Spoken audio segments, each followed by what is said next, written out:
Make sure it's recording. I know the same project, 20 minutes. The mama got to be That's quiet while you know what? do It has to last 20 minutes. Y'all. Right. Okay.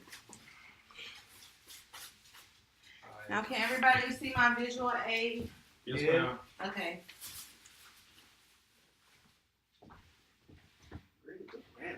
Now, research presented at the 2017 Pediatric Academic Association meeting revealed the percentage of children admitted to the hospital for attempted suicide or expressing suicidal thoughts doubled between 2000 and 2015.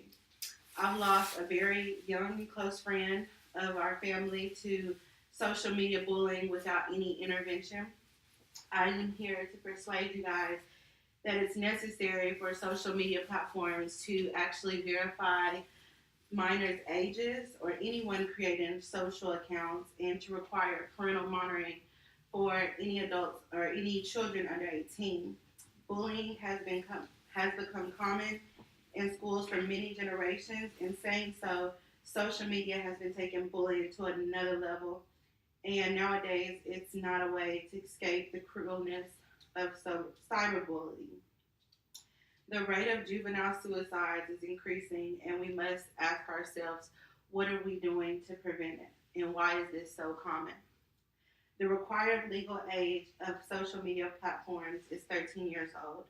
There needs to be stricter laws put in place to prevent minors from creating social media and to verify ages, as well as asking parents to actually monitor what their children are posting. We'll begin by looking at how important social media is to minors and how it rules the little world that they live in. Teens and younger children are becoming more depressed at an earlier age in this generation than they ever have before. Today's youth miss out on critical social skills and development when they spend majority of their free time connecting to and interacting through a screen. They can also get lost in a world of unrealistic comparison and cyberbullying and feeling left out. Hurley said in her cited, there's a significant amount of research that shows more adolescents started becoming depressed and suicidal as social media became on the rise over the past few years. 70% of K through 12 kids have witnessed cyberbullying take place, and only 10% of cyberbullying will actually report it to an adult after being cyberbullied. This is a statistic of the 2018 Guide to Cyberbullying Awareness. Dr. Gregory Clemens, he's an associate professor at the Vanderbilt Children's Hospital, and his colleagues, they conducted a research of 32 children from hospitals from 2018 and 2015. They found that 118,363 children between the ages of 5 and 17 were discharged with a diagnosis of suicidal or conflicting serious self-harm. Children and teens have to take bullying home now versus in what I would say our day or in you all's generation, where once you left school, that was pretty much the end of the bullying, versus now children are experiencing the cyberbullying to another level when they get home. They're on social media, they're getting bullied. And like I said, it's no way to just clean walk away from it. Hartwell Walker cite in my speech, momentarily being the butt and brunt of teasing is one thing, but to be the target, relentless bullying is another. Now, looking at a point I made earlier, when you create a social media account, just asking you guys, have you ever been asked to verify your age with a photo ID? No? No? Mm-hmm. Yeah. Stricter laws, a law should be put in place to actually require age verification when creating social media to determine how much parental monitoring may be needed. More and more children that are under current social media legal age are easily able to create accounts due to no birthday verification. In one of my sites from MERS, despite Facebook's age requirement in federal law, millions of underage users are known to have created accounts and maintain Facebook profiles. They do so without lying by their age.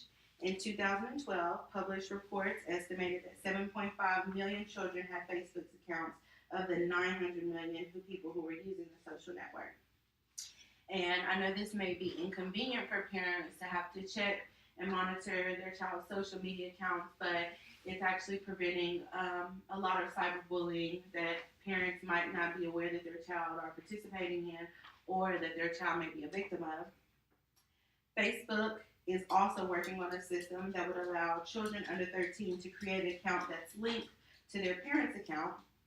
This was another site from MERS. I think this should go for all the children under 18 in general because it needs to be a requirement for most other social media sites as well. So in conclusion, it's obvious that there's need to be better laws and restrictions put in place for those that can access social media. There's way too many instances of our youth being cyberbullied nonstop to the point of depression and even suicide. We have to be more proactive, or at least put a stricter law in place regarding verification of social media and how old you are to enforce these instances. Imagine all the lives that we would save from suicide and any self-harm from cyberbullying that would decrease if more parents were just aware of what was actually going on in their child's social media life. It's no doubt that social media platforms will continue to rise as they have over the years, but that doesn't mean it has to be unsafe or a mental health issue for our youth. Amen. Good job, man. Not bad, no. You did your research on that, didn't you? You're so funny, Daddy. You did. Yeah, you broke it down. I mean, all them numbers, them facts. I didn't know all